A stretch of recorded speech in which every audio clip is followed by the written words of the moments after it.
While you were out, we attempted to make a delivery, but now it's going all the way back to China.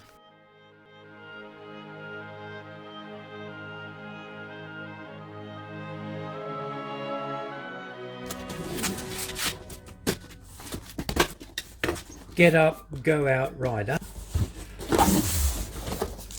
Yeah, got some tubes. That's nice. Victoria 720 watt 28. And okay, we've got some very long tubeless valves. Usual packing. See how they come packed now? All the same. All got this top packing, and with the same packing, foam packing.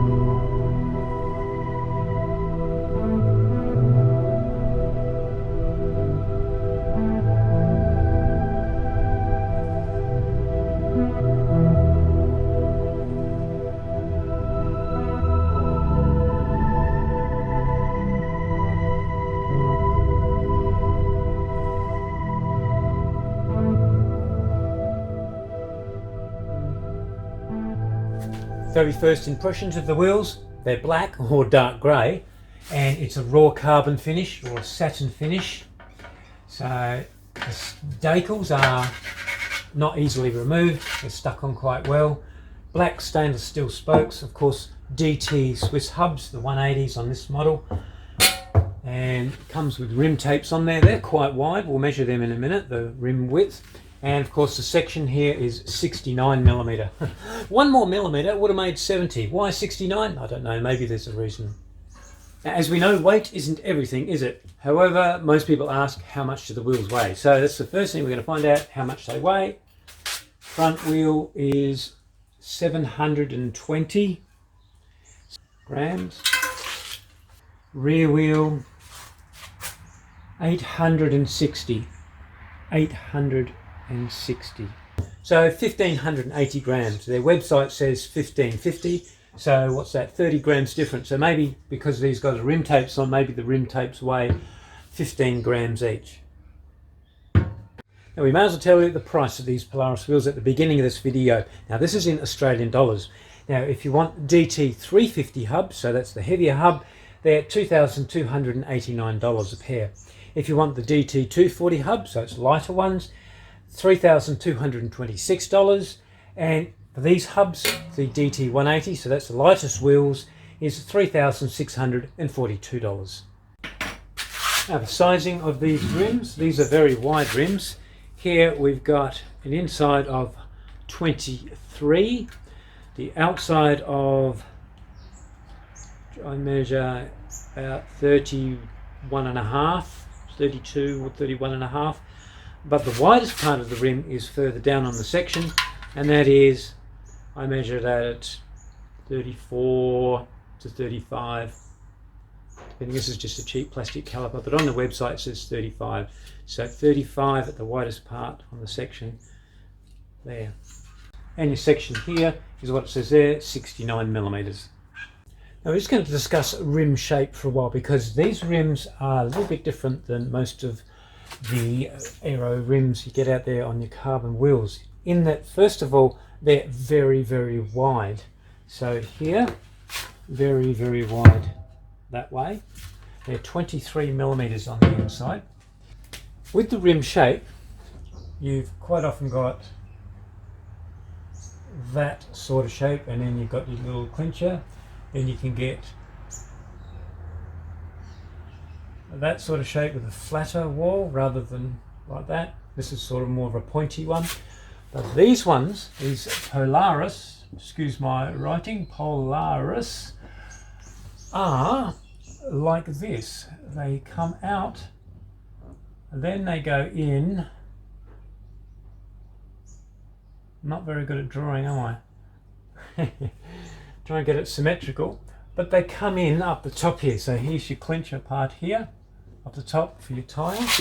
So they're wider along the section of the rim rather than up the top. Rather than the widest point being up the top, they're wider further out here. So that's your widest points just there.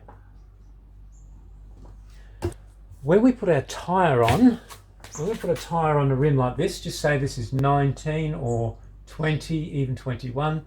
So our tyre normally would bulge out a bit like that. Maybe this one's a bit wider, maybe this one is going to be like that. But this one being 23, these Polaris ones are 23 on the inside from there to there. The tyre is not going to bulge out much. It's going to form more of a shape like that. Now what you end up with, if you look at that total shape, it's almost, if I draw it in black, it's almost like an aircraft wing. So you end up with, not very good am I at drawing, that sort of shape. Rather than, oh, I've made it terrible now. Rather than, you know what I mean, rather than that sort of shape, like an ice cream, it's more like that. So, and sideways, that is more like an aircraft wing, a bulky aircraft wing, isn't it? So I can see how this company, Polaris or Ascent wheels, have said these wheels are aerodynamic in that sense. Does that make sense? Now, the other thing is, since the trend is now going towards wider tyres, then if we put wider tyres, say this is a 25C and we go to 28, it's going to bulge out even more and make it worse. And with a wider rim, you're going to get more bulge, but it's not going to be as bad as that. So this will still be more aerodynamic than that. So there you go. Having a wider rim does make sense. Now this is super wide. 23 is super wide. So ideally 28mm might be the minimum size. What the ideal size for aerodynamics is, maybe it's 30, I don't know. But one thing's for sure, these Polaris wheels, being so wide from the clincher area there, takes a wider tyre, makes a more aerodynamic tyre and rim combination. Now the spokes are Sapphire CX Ray stainless steel and they're aerodynamic. They've got a blade to them, blade profile. Now with the spoke nipples, they protrude quite away from the rim, so you true your wheel with an ordinary spoke key from the outside straight onto the nipple there. The spoke count, we've got 2, 4, 6, 8, 10, 12, and on the rotor side 2, 4, 6, 8, 10, 12, so even number of spokes on the rear, and on the front is exactly the same, 2, 4, 6, 8, 10, 12 and 2, 4, 6, 8, 10, 12. So evenly spoked. Now they're crossing the spokes on the rotor side and on the non-rotor side, which is okay, that's a good thing. And they're actually touching. So where they cross, they're touching. So that means you can't get a piece of paper or anything through there. And the spokes are straight pull from the hub, as most are these days. Spoke tension. Remember, it's not how tight the spokes can go, but getting the ideal tension for the wheel's intended purpose, given the spokes and rim characteristics. So, the ideal amount of tension is one factor, but the uniformity or evenness of tension also represents how well a wheel build is. If that sounds all a bit confusing and techy, don't worry, it'll be fairly obvious by the circular graphs if a wheel is badly tensioned or not. Front wheel first, and all the spokes get a green tick for their tension because they're all within 20% tolerance of each other. The circular graph shows the right side of the wheel has very good even tension, and the left side has one spoke slightly out but still passes. Changing the tolerance to 10% and they still all get the green tick. At 5% we get two spokes which are 5% or more out of tension with the others. Onto the rear wheel and everything gets the green tick at 20%. At 10% one spoke on the freewheel side is out of tension with the others. And at 5%, well, we are asking for perfection here. So overall, front wheel very good and the rear wheel good. Spoke twist. There's no point having flat bladed spokes unless they're all lined up in the same direction for maximum aerodynamics. So you see how closely those slots of the tool line up with that blue line. And that one's excellent. Very good. Very good. Perfect. Perfect. Perfect. Perfect. Perfect. Oh, perfect. Getting sick of me saying that. Perfect. Oh, perfect. We'll move on to the spokes at the hub then. And that's perfect. Perfect. Perfect. Perfection. Oh, perfection. Oh, not quite perfection. Wow, these are all excellent. Quickly looking at the rotor side of the hub, that's excellent. Excellent. No need to bore you to tears, they're all excellent to perfect. Front wheel is near on perfect. Let's try the rear wheel. Excellent. Excellent. Perfect. Perfect. Yep. Perfect. Perfect. Perfect. Yep. Excellent. Excellent. The hub end of the spoke. And that one's just a little bit bent outwards, as you can see.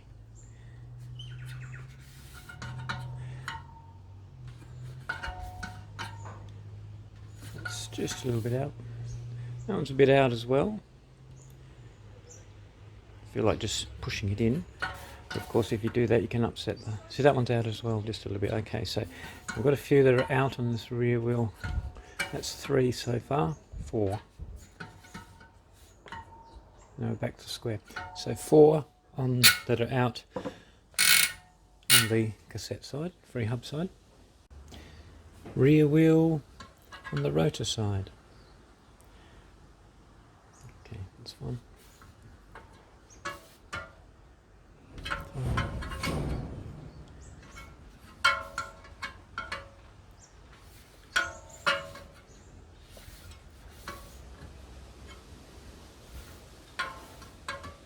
They're all fine.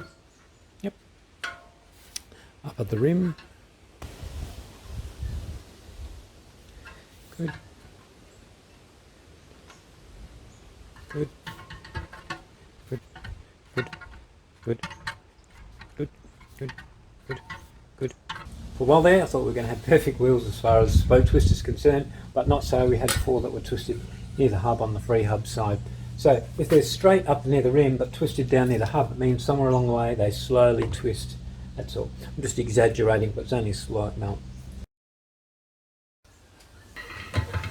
Now let's see how true the wheels are. First of all, the horizontal true, and this is the front wheel.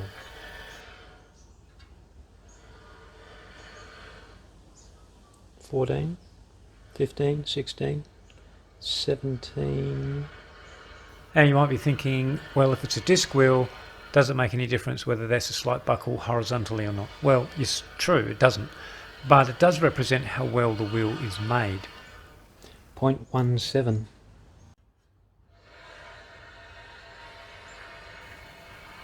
Now normally, even with rim brake wheels, 1mm is considered acceptable and 0.5mm is nothing to worry about. We'll just speed the video up to save a bit of time.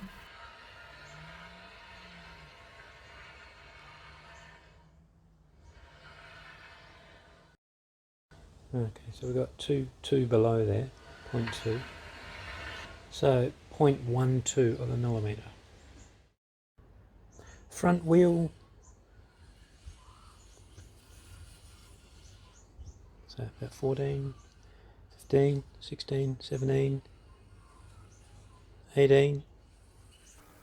Now the vertical buckle, of course, it does apply to both rim brake and disc brake. However, it's pretty much the same measurement. 1mm is considered acceptable and 0.5 millimetre is excellent. 28, 28,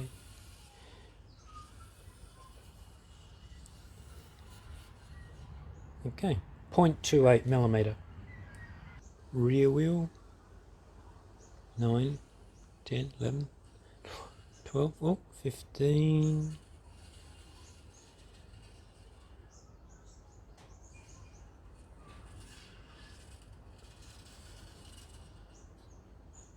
Let's go back there. 15.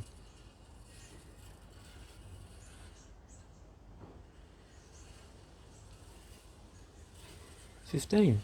Okay, 0.15 millimeter. So, as far as the true's concerned, they're perfect.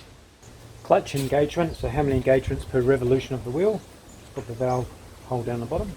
1, 2, 3, 4, 5, 6, 7, 8, 9, 10, 11, 12, 13, 14, 15, 16, 17, 18. So we're halfway 18, so it's 36 engagements per revolution. So both the front and the rear hubs, the axle ends just pull off. Great idea. Whoever came up with this idea of just pulling them off, not like the old days where you had that cone spanners, it's a brilliant idea. Just push them in and you're off. Now let's have a look at the clutch. Now of course this all comes apart with no tools, just pull it apart with your fingers, that's inside there. So there's two SINC ceramic bearings in there, so they're a high quality ceramic bearing. That's a little sleeve there, don't lose that. And then you've got your stainless steel simple spring which pushes on the outside clutch ring there and engages with the inner clutch ring there. Of course the inner clutch ring is fixed to the hub body, so when the outer clutch ring engages with it, it pushes the hub body around. If you go to the DT Swiss website, it gives you a good illustration of how it works. Of course when you stop pedaling and freewheel, that's how the outer clutch ring goes, it sort of vibrates on top of it. And that gives you your clutch sound. Put it all back together the way it came apart and it's easy to maintain.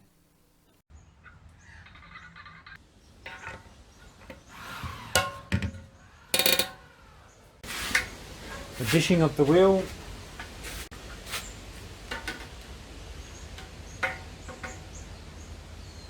Zero.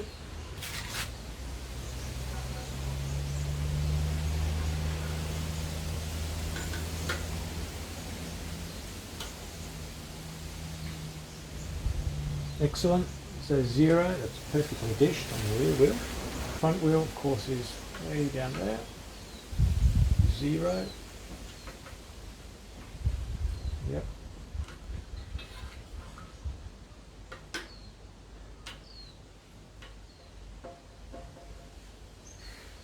Zero. So we have a set of perfectly dished wheels, first time in history. So the hubs are DT Swiss, and you can have the models 350, 240 or 180. These are the 180s. Now the thing with DT Swiss hubs, they have a few different technologies. Number one, the clutch is different, and also the bearing seating. Now you can read about that yourself, but one thing I will mention which I like is the fact that they consider when you put your hub in through axle and put your bike in your frame and you do up that through axle, the frame presses in on the flanges and pushes on the bearings. So DT Swiss say that they've got a compensatory technology somehow with the bearing seating, so that as you put the pressure on, it gives the ideal pressure on the bearings. So that's a good idea, rather than just whack bearings in the shell of a hub and hope for the best. So as you do the axle up, it pushes on the bearings and puts a little bit of undue force on the bearings, which it shouldn't be. As usual, everybody likes to hear the clutch sound. Now with DT Swiss hubs, the clutch is a little bit different than the traditional pole and spring system. So slow, ready for this? Medium and fast.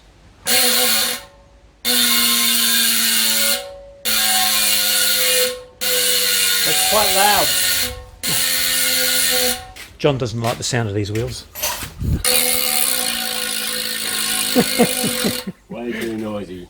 Way too noisy. And way unnecessary. Unnecessary. Oh. So if we all had these wheels in the bunch, Wouldn't it be dreadful? we'd be like a whole lot of bees going along. Yeah. What do you reckon? Too noisy? He doesn't like it. No arguments from me. So. The bearing feel, these are ceramic bearings, and of course they're not the cheap Chinese ones. Can't feel a thing. Can feel the click. Front one is silky smooth, and what do you expect? Being DT Swiss hubs that have decent bearings in them, and so they'll last quite a long time. Both your front and rear hubs have the pull-off end cap sand. You can see there's a double seal, stops dirt getting into your bearings. And the bearings themselves are high quality SINC ceramic bearings. What does SINC stand for? I don't know. Maybe you can tell us. And now for a bit of fun. Let's listen in and compare 5 different wheel hubs. All have ceramic bearings except for the Durace in the corner there. We'll start off with the Elite Wheels Drive. The bottom graph is how loud the bearings are. The thicker the line, the louder the bearing sound. The red down the bottom is the low frequencies, or rumbling of the bearings. And further up are the higher frequencies. So the Elite Wheels Drive, the bearing volume is very quiet.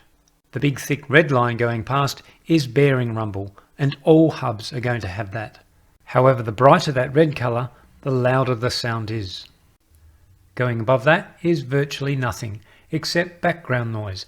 Like one of those lines, the bottom one there, is my laptop fan, and the other is my second monitor high frequency hum. Can't do much about them. Little blotches in between are usually very faint bird calls outside. And here's the actual sound of the hub. It's so faint you can hardly hear it. So let's normalize it, bring it up to a level that we can hear.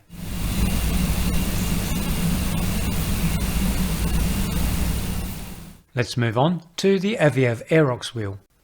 It's only a fraction louder than the drive hub, however has quite a bit more upper frequency noise going on there. This is what it sounds like. And normalized.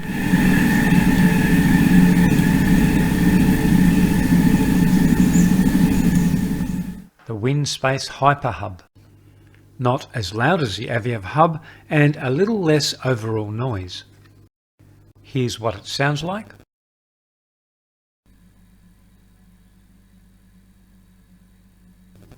And normalized.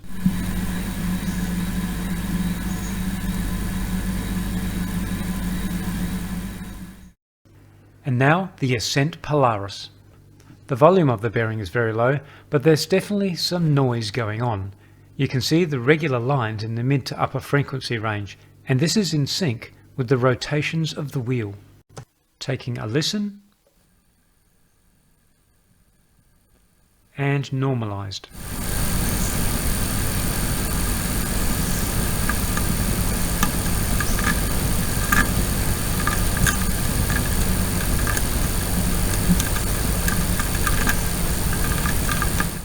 Definitely a creaking sort of sound going on there.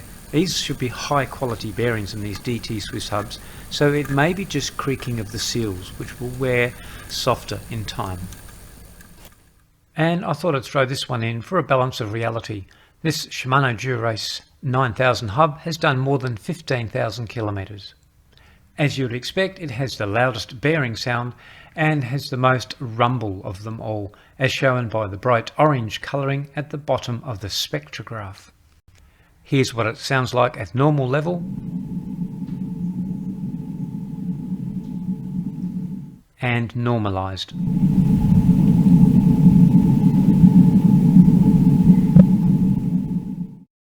So let's have a quick poll. Which of these ceramic hubs do you think is the least noisiest? I'd say 2 would be the least noisy, then it's a close follow-up between 3 and 4. I'd go for 3, then 4, then 1. What do you think? And which hubs are they? From the noisiest to the least noisy, the Aviav Aerox, the Windspace Hyper, the Ascent Polaris, and the least noisy is the Elite Wheels Drive. Time to put Tyson tubes on, and of course one of my favourites, Vittoria Rubino Pro Foldable Graphene tyres, 28C. No. Where is it? There we go. Yoleo R12. You've got aero wheels, they've got to go on an aero bike. Oh, seat's missing. I know where it is. It's on the other bike. I'm going to have to take it off. One of the hardest things to get right is your seat. Once you've got a seat right for your backside, you're right, keep it. So I'll have to take it off the other bike. This is a Shimano 105 cassette. You know why I choose Shimano 105? Because it's so shiny. Remember, have the writing on the outside. See the numbers there? All the numbers facing outwards.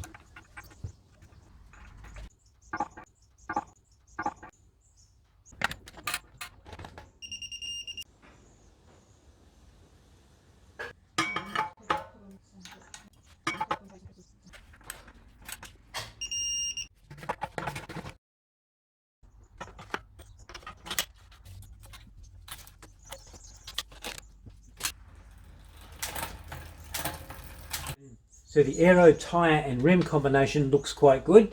However, if you're riding for that marginal gains pro team, you might silicone in that little recess there to get maximum slipstream.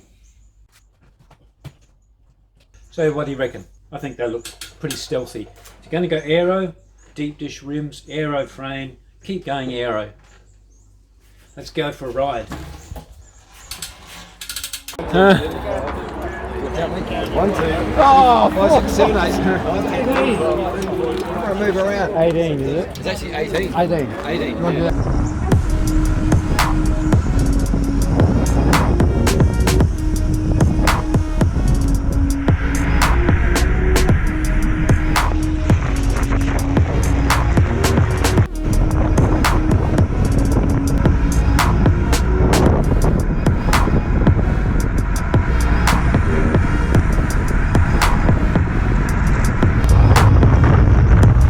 First puncture of the day. Hope that tube's alright. What do you do when you run out of pocket space out the back? Pockets are full out the back. And where do you put your arm warmers? I put them on my...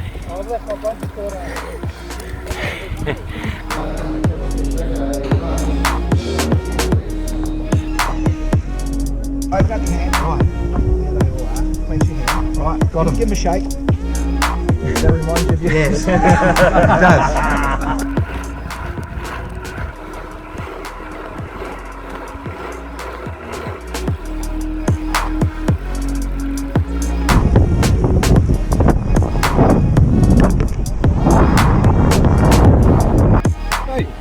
Alright, these guys, while we wait for everyone, they roll through. That's not fair, is it? There's everyone else. Oh, here comes our motor pacer.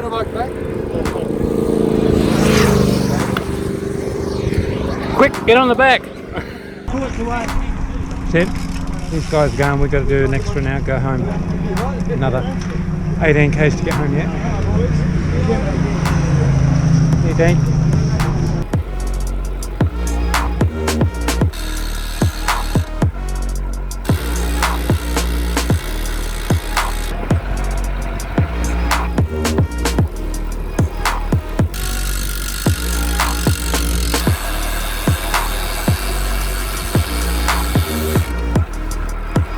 I can't talk over there, I was going to tell you, but they're too noisy. They're all yakking away and laughing.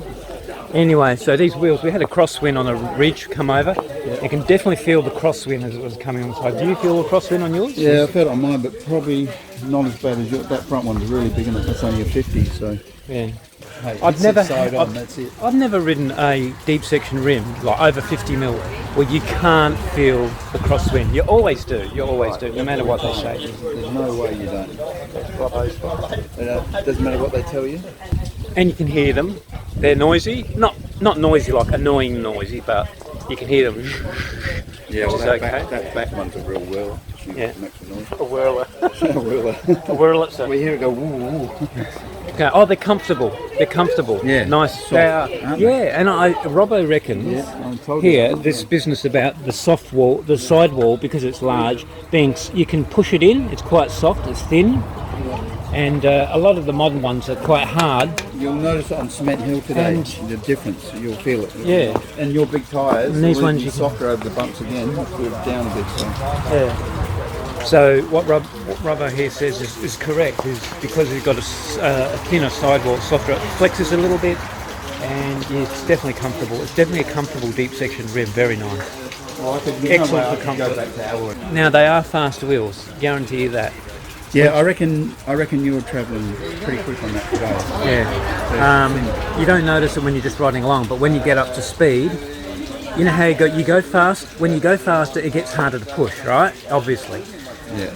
But with these ones, when you go faster, it's not so harder to push. You know what I mean? It's just that fraction easier. That's all. There's full arrows through the rim to the tyre, so it's not bad. So thumbs up for that. It's definitely that smidgen better top speed area. It's definitely more aero in that respect. But you don't want to go back to alloy rim.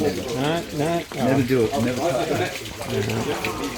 Carbon's the way to go. If you haven't got carbon rims, definitely get them. Unless there's a bunch of copies.